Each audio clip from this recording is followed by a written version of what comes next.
How do we train our dog walking on leash without pulling?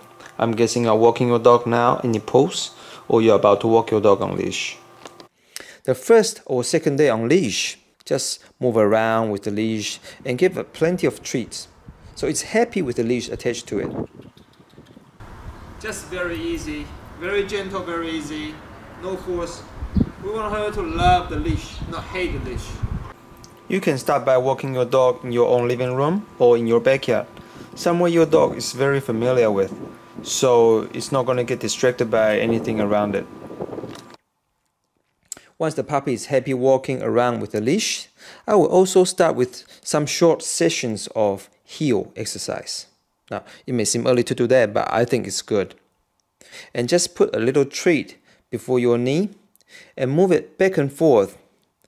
Make sure your dog is next to your leg before you go out, because if it's walking in front of you, it is going to pull.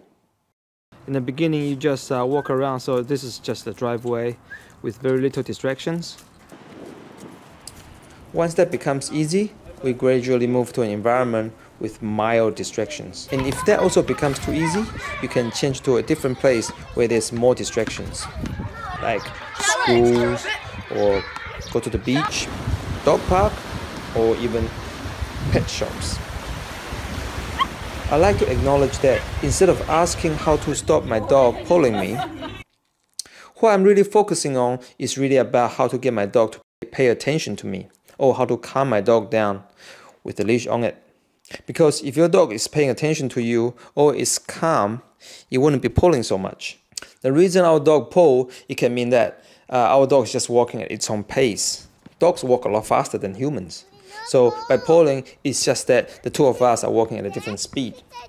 Some dogs may pull, and they pull hard because it's overexcited, because it's attracted by a particular scent. It wants to go over there and smell it.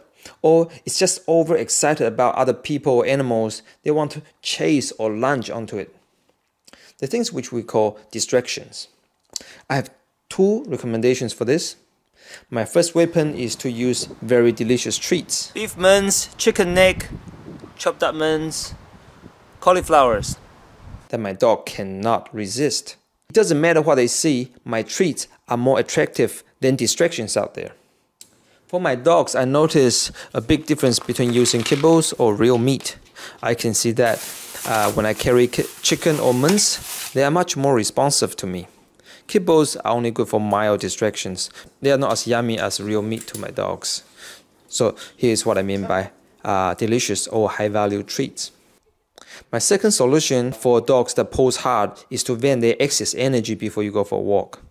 I know you're thinking about, I'm going for a walk just to vent their energy. But if your dog is pulling really hard, perhaps it's a good idea. A tired dog is a satisfied dog. Dogs need proper outlet for their excess energy. If your dog is simply high energy, I highly recommend doing some exercise in your house or in the backyard before you go for a walk. This will make it more enjoyable for the both of you, which means it's good for your relationship.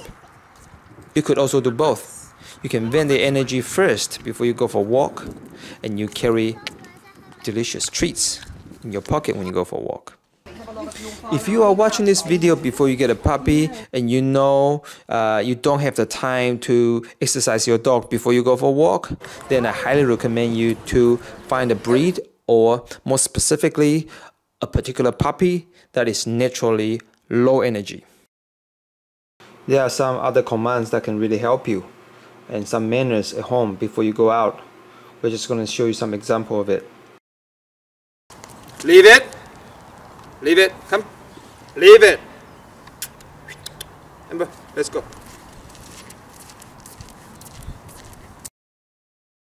Yum! Right? Right? There you go. And we keep walking. Right? Good girl. Come on. Sit. Us. Okay. Nope. Us. She's not doing too bad. Us. Sit.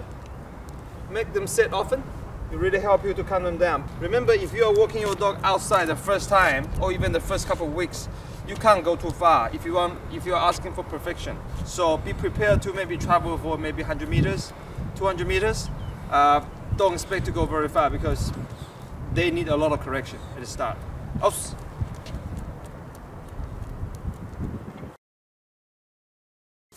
Okay, so as you can see, she knows we are going out. I got my lead on.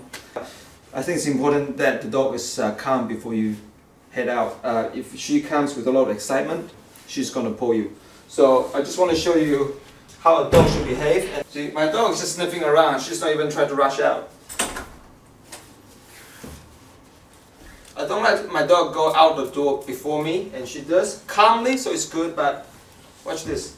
Emperor, go home. Go home command is also important. The dog's under control. If you want a dog that's well behaved, I think this is important. I mean, training the dog is not just about one thing, not to pull you. It's about the whole package. A dog this calm would be nicely behaved when it's outside because it's not even excited to go outside. It's not out of control. So, Emma, come. Here. Sit. So making her wait. I like my dog to go out after me. She's only 5 months old. I got a 3-year-old toddler. I don't want my dog to become more dominant than humans. It could be a problem later. Going for a walk should be fun for both you and the dogs love to smell. It is unreasonable to ask a dog to be in a healing position all the time. So as a reward, sometimes I think it's a good idea to let the dog sniff around, then we keep walking afterwards. Having a nice walk with your dog is a very good experience. I will even describe it as meditating. This kind of enjoyment is the reason why we have our dog in the first place, right? Happy family combo canine. Enjoy!